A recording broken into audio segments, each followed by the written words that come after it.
teman-teman semua, gimana nih kabarnya? Pada baik-baik aja kan ya? Sebelumnya, kenalin nih, nama aku Karel, aku dari Divisi Media Komunikasi IMAKA UNS 2021. Kalian tahu nggak sih, ada yang baru loh dari IMAKA UNS, yaitu Podcast UNS, Podcast IMAKA UNS. Podcast UNS ini merupakan sebuah podcast yang dibuat oleh IMAKA UNS dengan tujuan untuk saling sharing ilmu dan diskusi sesuai dengan topik yang akan dibahas agar dapat menambah pengetahuan dan wawasan terhadap topik tersebut. Nah, pada podcast UNS kali ini, aku mau bahas mengenai kuliah atau organisasi. Tapi tunggu dulu nih teman-teman, tentunya aku nggak sendirian, aku bakal ditemenin sama Mas Tri Cahyono sebagai narasumber kita pada kali ini. Sebelumnya, halo Mas Tri, apa kabar nih? Halo, baik Karel. Karel sendiri gimana nih kabarnya? Alhamdulillah sih, kalau dari aku baik-baik aja nih Mas. Nah, mungkin Mas Tri bisa perkenalan dulu nih, supaya teman-teman di sini tuh tahu siapa sih Mas Tri itu. Alhamdulillah kalau kabarnya baik. Nah, oke.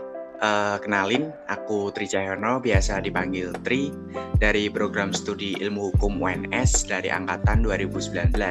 Nah, dulu pertama kali ikut kepengurusan IMAKA UNS itu pada tahun 2020, yang mana waktu itu aku sebagai staf dari bidang PSDM. Nah, terus di tahun 2021 ini diamanahi dari teman-teman semua untuk menjadi Ketua Umum IMAKA UNS.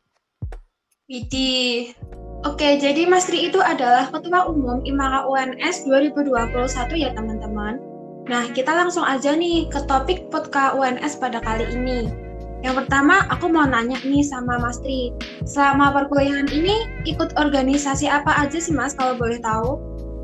Kalau dari aku sih, pertama kali ikut organisasi, waktu itu juga masih mahasiswa baru ya. Waktu itu join di Kadeva UNS, itu kayak semacam komunitas debat yang ada di tingkat fakultas hukum seperti itu. Nah terus selama keberjalanan waktu aku juga ikut di IMAKA UNS dan juga sekarang ikut di BEM FH UNS. Kalau Karel sendiri ikut apa aja nih? Kalau aku sendiri tentunya juga ikut IMAKA UNS, terus ikut himpunan di prodi aku, sama ikut UKM di UNS, yaitu LPM Kentingan. Nah, aku mau nanya lagi nih sama Mas Tri. Emang motivasinya ikut organisasi itu apa sih, Mas?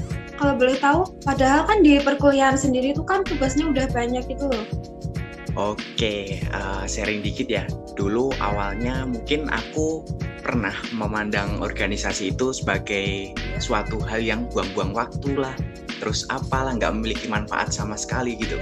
Dan justru dengan kita berorganisasi, waktu liburan kita jadi makin kesita. Namun ada di suatu waktu, kadang aku berpikir gitu, kalau misal ini aku terusin, kalau begini terus, ini nggak bakalan bagus gitu buat kedepannya. Akhirnya aku memutuskan buat ikut organisasi untuk pertama kalinya, yaitu di bangku perkuliahan ini. Dan ketika pertama kali terjun di dunia organisasi tuh kayak yang gimana ya, ngerasa kecil, ngerasa insecure gitu. Yang mana yang lainnya, teman-teman yang lain itu kayak speech dan juga cara mereka berargumentasi itu udah terlatih. Yang mana apalagi waktu itu posisinya di komunitas debat ya, isinya orang-orang jago ngomong gitu. Sedangkan aku yang nggak pernah berorganisasi sama sekali waktu sekolah dulu, berpikir kayak paling newbie lah istilahnya kalau di game. Nah tapi setelah berjalan beberapa waktu, ternyata juga memberikan impact dan juga benefit ke diri aku sendiri. Dari yang sebelumnya takut ngomong jadi agak berani ngomong.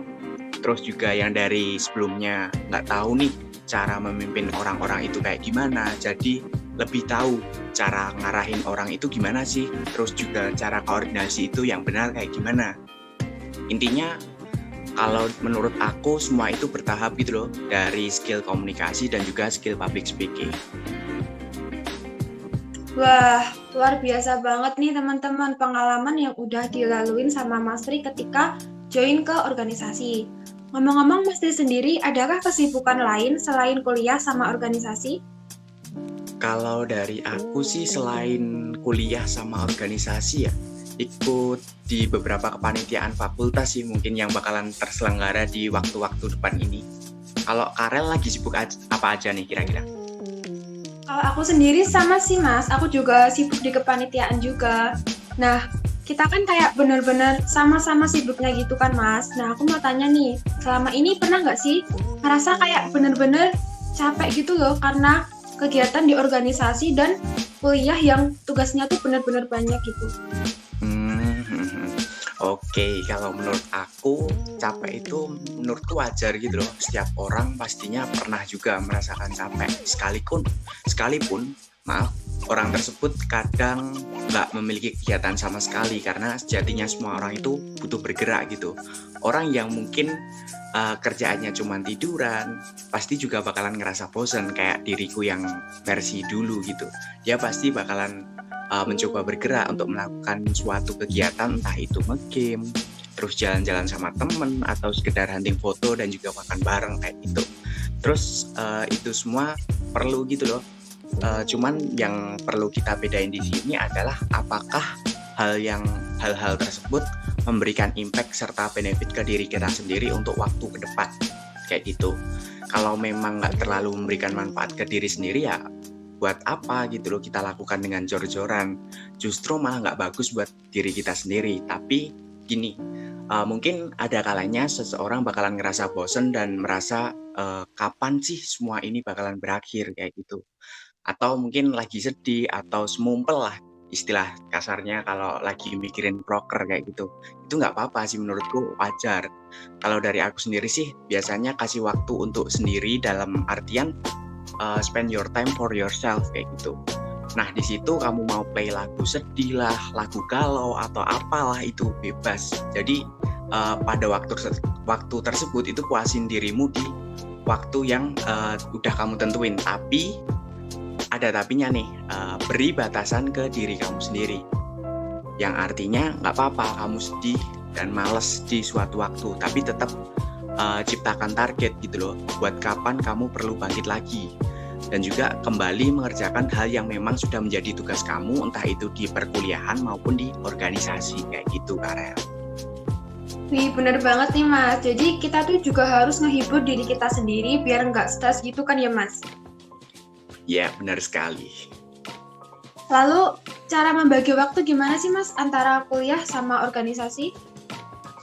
Nah, weekdays biasanya tentu kita sebagai mahasiswa sudah menjadi suatu kewajiban untuk fokus di perkuliahan. Terus mungkin ada kalanya juga ketika waktu istirahat atau mungkin malamnya itu terkadang kita ada kayak rapat koordinasi gitu loh, perihal proker maupun kegiatan yang bakalan terselenggara di waktu-waktu ke depan kayak gitu.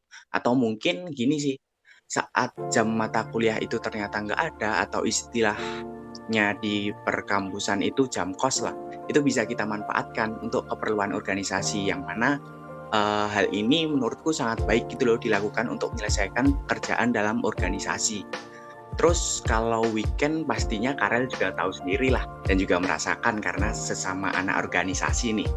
Weekend bakalan diisi dengan kegiatan maupun rapat-rapat yang membahas proker ataupun kegiatan yang bakal berjalan di waktu yang akan datang kayak gitu. Iya, benar banget. Aku juga ngerasain apa yang dirasakan sama Mas Ti. Nah, kesimpulannya nih Mas, jadi menurut Mas Ti, sebenarnya tuh lebih penting mana sih antara organisasi atau kuliah? Nah, kalau dua hal ini tentunya dua hal yang berbeda sih jika kita bandingkan.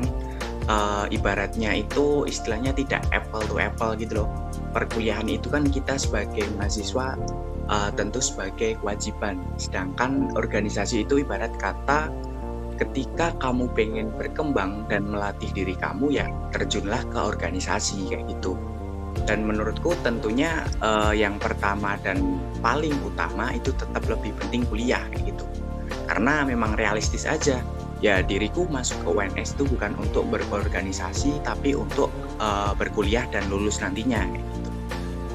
Tentu mungkin organisasi juga penting dan memberikan dorongan serta efek ke diri kita, tapi tetap yang pertama dan utama itu kuliah gitu loh. Namun kembali lagi nih, di organisasi itu kan unik, dalam artian ada beberapa hal dan juga mungkin soft skill yang nggak kita dapatkan di bangku perkuliahan. Itu hanya kita dapatkan di luar bangku kelas, yang artinya organisasi itu penting bagi kalian yang selalu pengen self-upgrade. Kayak misal nih, skill leadership, terus skill editing, skill public speaking, itu kan nggak mungkin kalian dapet di bangku perkuliahan. Nah, itu kita bisa latih dan juga bisa kita perlebar jam terbang kita melalui organisasi kayak gitu. Nah, jadi teman-teman, tujuan utama kita tuh kuliah ya, bener sama yang disampaikan sama Mas Tri tadi. Soalnya dari beberapa teman-teman nih Mas, itu tuh ada yang menganggap organisasi lebih penting daripada kuliah. Nah, dari yang udah kita bahas tadi, boleh dong Mas Tri ngasih sedikit tips buat teman-teman nih yang ikut banyak organisasi, tapi padat juga di jadwal kuliahnya. Oke, mungkin sebelum masuk ke tips yang bakalan aku sampaikan, itu kita perlu selektif dulu nih. Dalam artian ketika kita masuk ke lingkungan perkuliahan, itu pastinya kita bakalan menghadapi berbagai macam UKM maupun komunitas dan juga organisasi yang ada di lingkungan perkuliahan. Itu karena memang sangat beragam seperti itu. Nah, di sini alih-alih kita mengikuti seluruh organisasi maupun UKMK yang ada di perkuliahan, yang mungkin bakalan padat dan juga waktunya bakalan bertabrakan, mungkin kita bisa selektif dulu nih, kira-kira yang cocok sama potensi aku gimana sih, terus kita pengen ngembangin skill itu di sektor atau bidang apa. Seperti itu kita perlu analisis terlebih dahulu, karena percuma gitu loh kita ikut beragam organisasi dan juga kepanitiaan tapi kita nggak bisa totalitas dan mengambil benefit dari organisasi maupun UKMK yang kita ikuti kayak gitu. Nah, terus kalau dari aku sih mungkin tipsnya yang pertama itu kita bikin skala prioritas. Nah, ya sebagai seorang mahasiswa tentu kita semua lebih memahami gitu loh gimana kita menciptakan sebuah prioritas, termasuk untuk perkuliahan dan juga organisasi. Kira-kira mana sih yang menjadi prioritas kita? Sebenarnya nggak sulit gitu untuk memilih mana yang harus didahulukan. Dengan membuat skala prioritas itu kan kita jadi lebih efektif dalam mengatur waktu. Sebagai contoh nih, ketika kita menjabat sebagai ketua dalam suatu kepanitiaan, maka kita harus lebih fokus. Namun berbeda halnya jika kita menjabat sebagai anggota ataupun mungkin staff kayak gitu. Tentu kita bisa membagi waktu dengan hal-hal yang mungkin yang lain kayak gitu. Karena sebagai anggota kepanitiaan, kita semua itu bekerja secara berkelompok gitu. Tanggung jawabnya akan dimiliki bersama-sama. Berbeda halnya ketika kita menjadi ketua yang memang memiliki tanggung jawab sendiri gitu loh. Inilah yang dimaksud dengan prioritas. Saat kita menjabat sebagai ketua, kita perlu lebih buat fokus pada organisasi. Namun di saat kita menjabat sebagai anggota, itu kita bisa fokus pada perkuliahan yang sedang berjalan. Gitu. Nah, terus yang kedua, kita perlu konsisten.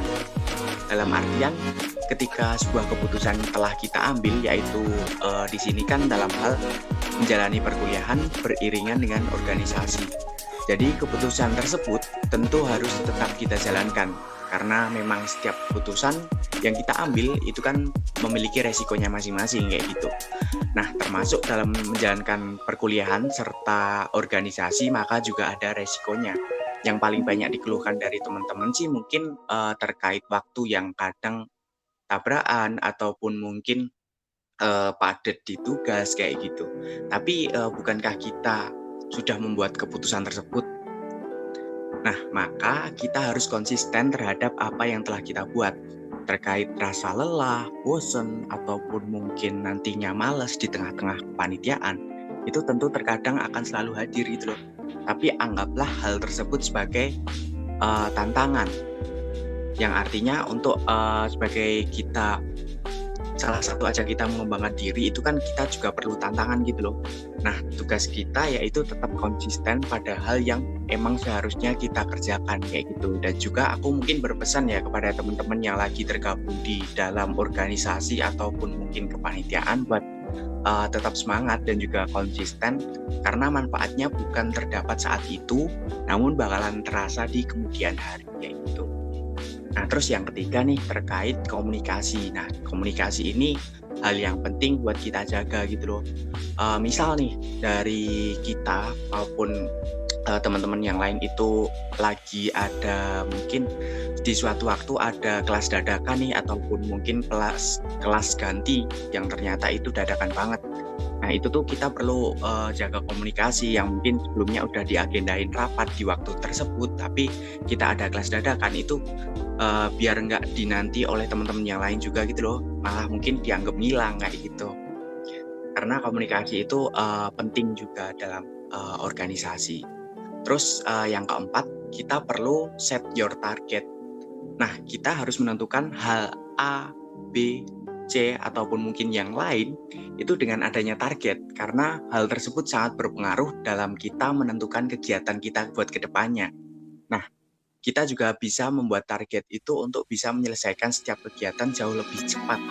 Umumnya untuk setiap kegiatan yang berlangsung membutuhkan waktu yang mungkin sesuai pada rencananya. Sebagai contoh nih, aku masuk ke divisi PDD mungkin. Nah, di situ ada beberapa job yang antaranya job template, terus pamflet, ribbon, dan lain sebagainya. Nah, itu kita bisa target nih.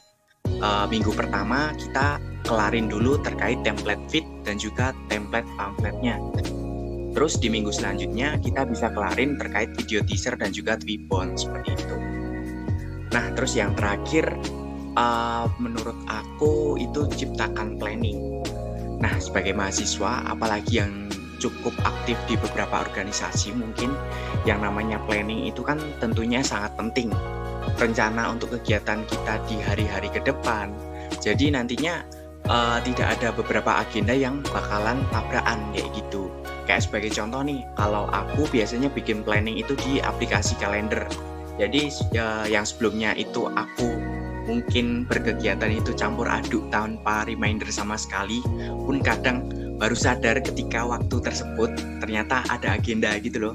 Nah, dengan planning dan juga reminder dari aplikasi kalender tadi, aku jadi lebih bisa mengatur waktu dengan runtun kayak gitu, Karel. Oke Mas, nah itu tadi beberapa tips dari Mas Tri. Aku bikin kesimpulan nih teman-teman. Yang pertama itu bikin skala prioritas, yang kedua konsisten, yang ketiga jaga komunikasi, yang keempat set your target, dan yang terakhir adalah bikin planning. Wih, sangat bermanfaat banget nih. Boleh banget teman-teman itu terapin tips yang udah disampaikan sama Mas Tri tadi. Nah, nggak kerasa nih Mas, kita sudah sampai pada ujung acara. Aku mau ngucapin terima kasih banyak buat Mas Tri karena sudah berkenan hadir di podcast UNS ini. Tetap semangat buat teman-teman dan sampai jumpa di podcast UNS selanjutnya. See you!